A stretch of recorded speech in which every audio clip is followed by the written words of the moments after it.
Artemis II came home on a prayer and a flawed heat shield.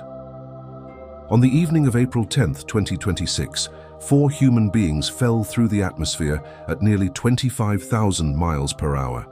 Surrounded by plasma hot enough to melt steel, with no way to talk to anyone on the ground. Protected by a heat shield that NASA already knew was broken, not broken in theory, broken in practice, tested once before on an uncrewed flight, and it came back with chunks missing. Over 100 locations where the material had cracked, fractured, and blown off in fragments instead of melting away the way it was designed to. And NASA strapped 4 people to it anyway. Wiseman, Victor Glover, Christina Cook, Jeremy Hansen. 3 Americans and a Canadian sealed inside a capsule called Integrity, about to find out if that name was earned or ironic. To understand why those minutes above the Pacific Ocean were the most dangerous any astronaut has faced in decades, you need to understand what went wrong 3.5 years earlier. December 2022. NASA launches Artemis I. No astronauts, just the Orion spacecraft on a test run around the moon and back. The flight went well. Orion circled the moon, took photographs, and came screaming back toward Earth. The re-entry looked clean. The capsule splashed down in the Pacific. Mission accomplished. Then they flipped it over and looked at the bottom. The heat shield, made of a material called avcoat, was supposed to have charred evenly during re-entry. That's what ablative shields do. They absorb heat by burning away layer by layer, like a candle melting from the outside in. Orion's shield had not done that. Instead, pieces of the outer char layer had cracked apart and blown off in chunks. Engineers found damage in over 100 locations across the shield surface. If there had been astronauts inside, they probably would have survived. Probably. The capsule's inner structure held. Temperatures inside stayed normal, but the word probably is doing a lot of work in that sentence. NASA launched an investigation. Over 100 tests at facilities across the country. Nearly 2 years later, they finally published the root cause. The avcoat wasn't porous enough. During re-entry, the material heats up and generates gas inside the shield. On a proper heat shield, those gases seep outward and dissipate harmlessly. On Artemis I, they couldn't get out. The outer char layer sealed itself too tightly, trapping the gas underneath. Pressure built, cracks formed. And when the capsule dipped back into the atmosphere, those pressurized pockets detonated outward, popping chunks of the shield off like blisters bursting on sunburned skin. Here's the irony. Apollo engineers had known about this exact problem half a century earlier. The original avcoat used on Apollo was designed with permeability in mind and never had issues. The Artemis version was reformulated slightly, and nobody caught that the change had reduced its ability to breathe until pieces were floating in the Pacific Ocean. That discovery created a problem with no clean solution. NASA ordered a redesigned heat shield for future missions, but the Artemis II heat shield was already built and bolted onto the spacecraft. Replacing it would mean years of delay to a program already behind schedule. And here's what made engineers lose sleep.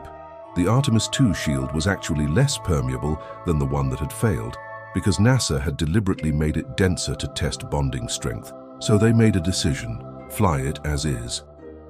The logic went like this. The damage on Artemis I was caused by the skip re-entry profile, where the capsule dips into the atmosphere, bounces back up, and plunges in again. If they changed the trajectory to keep the heat shield under continuous high temperature, the outer layer would stay permeable and the gas would vent normally. Come in fast, come in hot, and don't give the shield time to seal itself shut. Former astronaut Charles Kamada publicly disagreed. He estimated the probability of catastrophic failure at 1 in 20.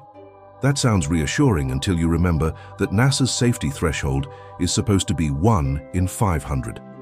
He compared the decision to the same institutional failures that led to Columbia, where management ignored engineering concerns about damaged thermal protection. But NASA pushed back. Engineers ran worst-case simulations and found that Orion's structure could survive even if chunks of the shield blew off.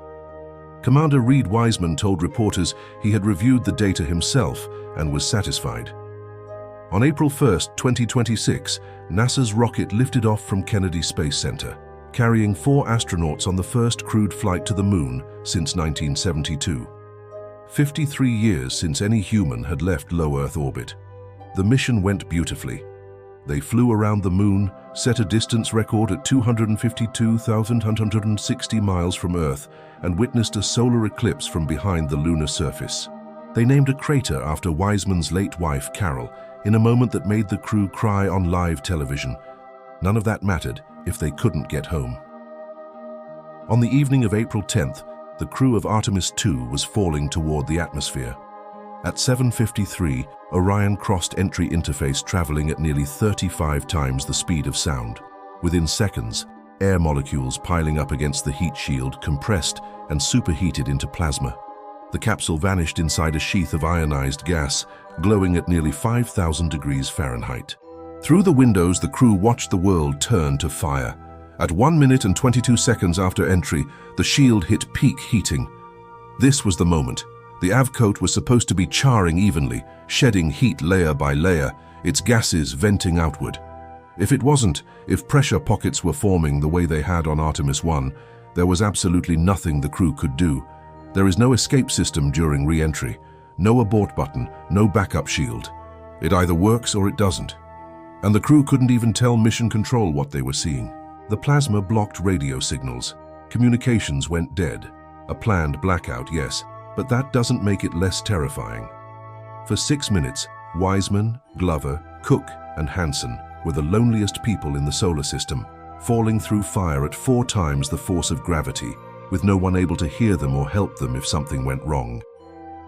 At Mission Control in Houston, engineers sat in silence, staring at blank screens, listening to static, knowing that 4 of their colleagues are inside a burning capsule with a known defective shield, and that the next voice they hear will either confirm success or catastrophe. 6 minutes of that. The crew felt nearly 4 times their body weight pressing them into their seats. Breathing becomes deliberate at that level. Your vision narrows. The capsule is shaking violently as superheated air batters it from every direction. Through the windows, nothing but orange and white plasma. No stars, no Earth, just fire. Then, just before 8 miles, a voice crackled through the static.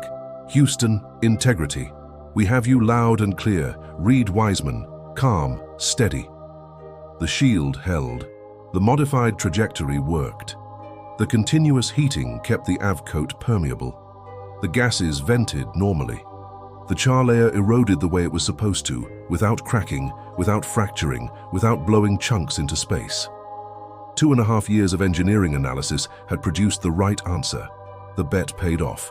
At 22,000 feet, drogue parachutes deployed. At 6,000 feet, 3 massive main parachutes opened, each the size of a football field. At 8:07 p.m., Orion hit the Pacific Ocean in a perfect splashdown. The entire re-entry lasted 13 minutes. The blackout was 6 of those. The peak heating phase, when the shield was under maximum stress and the crew was completely alone, is what the mission will be remembered for. Because what those 4 people carried into that capsule was heavier than any equipment.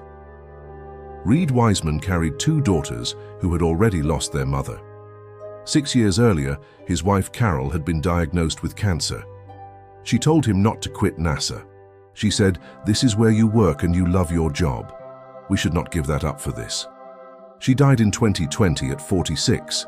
He raised the girls alone, trained for the most dangerous mission in a generation, and then sat inside a burning capsule for 6 minutes, knowing that if the math was wrong, those girls would lose their remaining parent too.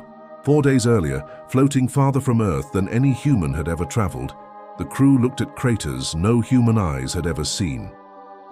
Jeremy Hansen told Houston the crew wanted to name one Carol, a bright spot on the moon, visible from Earth at certain times.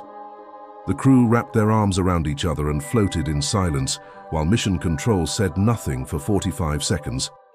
They came back through fire with a heat shield everyone agreed was imperfect. Some called it safe enough, some called it reckless. The crew called their spacecraft integrity and flew it anyway. 13 minutes from atmosphere to ocean.